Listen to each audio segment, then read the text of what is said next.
নমস্কার বন্ধুরা, আশা করি সবাই ভালো আছেন। তো বন্ধুরা, এখন যে বিষয়টা নিয়ে কথা বলবো তো সেটা হলো ওয়াক্ত হামারা হ্যায়। ওয়াক্ত হামারা হ্যায় সিনেমাটা নিয়ে কথা হলো। ছবিটা রিলিজ করেছিল 1993 সালে। ছবিটা লিড চরিত্রে আমরা দেখেছিলাম সুনীল শেট্টি, অক্ষয় কুমার, তারপর ধরুন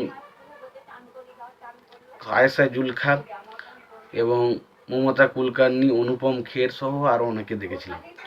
তো সেই ছবিটা নিয়ে এখন কথা বলবো। তো তার আগে প্রত্যেকটা বন্ধুকে অনুরোধ করে রাখবো, আপনারা চ্যানেলটায় নতুন হয়ে থাকলে অবশ্যই আপনারা চ্যানেলটা সাবস্ক্রাইব করে নেবেন।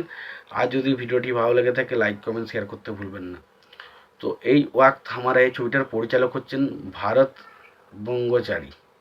ভারত রঙ্গচারী ছবিটার পরিচালকের দায়িত্বে ছিলেন। ছবিটার গল্পের কাজ করেছিলেন রুমি জারফি। ছবিটার চিত্রনাট্যের কাজ করেছিলেন সাজিদ নাজিয়াদ আলা। এবং সিনেমা ফটোগ্রাফির কাজ করেছিলেন শশী কোবড়ে এবং ছবিটার সঙ্গীতের কাজ করেছিলেন নাদিম শ্রাবণ। ছবিটার বাজেট ছিল 1,10,00,000 টাকা। ছবিটা বক্স অফিস থেকে আয় করেছিল 3,05,00,000 টাকা। এই হচ্ছে মোটামুটি সিনারিও। এবার যদি গল্পটার বিষয়ে আসি, যে গল্পটা কেমন, তো এখানে আমরা দেখতে পাই যে অনুপম খের তার ছেলে হচ্ছে অক্ষয় কুমার। সে কলেজে বারবার করে ফেল করে এবং সে কলেজের একটা আওয়ারা লড়কা, পড়াশোনা করে না, দাদাগিরি মারে, স্টাইল মারে এবং আয়েশা জুলকার সাথে একটা ভালোবাসার সম্পর্ক তার রয়েছে। এবং সুনীল শেট্টির ক্যারেক্টারটাও ঠিক সেরকমই, কিন্তু একটু অন্যরকম। সেও কলেজে আসে এবং প্রথমত কলেজে আসার সময় অক্ষয় কুমারের সাথে তার রীতিমতো ঝামেলা হতে থাকে। একটা টাইম ঝামেলা হতে হতে তারা এমন একটা পজিশনে চলে আসে, তারা বিরাট একটা বন্ধু হয়ে যায় এবং দুজনাই মানে অক্ষয় কুমারের ক্যারেক্টারটা আয়েশা জুলকাকে ভালোবাসে এবং সুনীল শেট্টির ক্যারেক্টারটা মমতা কুলকার্নিকে ভালোবাসে এবং দুজনাই হচ্ছে একই বাবার মেয়ে।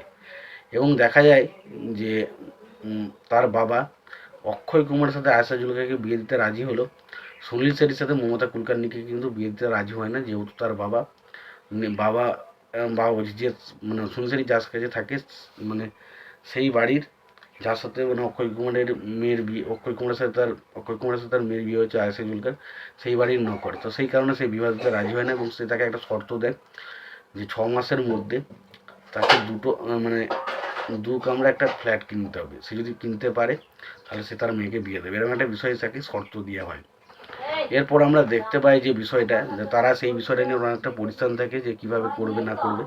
এবং সেই সময় তারা একটা কিডন্যাপিং প্ল্যান করে এবং সেই সময় কিডন্যাপিং প্ল্যান করতে গিয়ে অক্ষয় কুমার এবং সুনীল শেট্টির ক্যারেক্টারটা কীভাবে ফেঁসে যায় এবং শেষ পর্যন্তই ফেঁসে যাওয়ার পর থেকে তারা কীভাবে দেশের একটা বিরাট উন্নতি করে বা দেশের হয়ে একটা ভালো কাজ করে, সেটা নিয়ে সিনেমাটার বিষয়, যেটার নাম হচ্ছে ওয়াক্ত হামারা হ্যায়।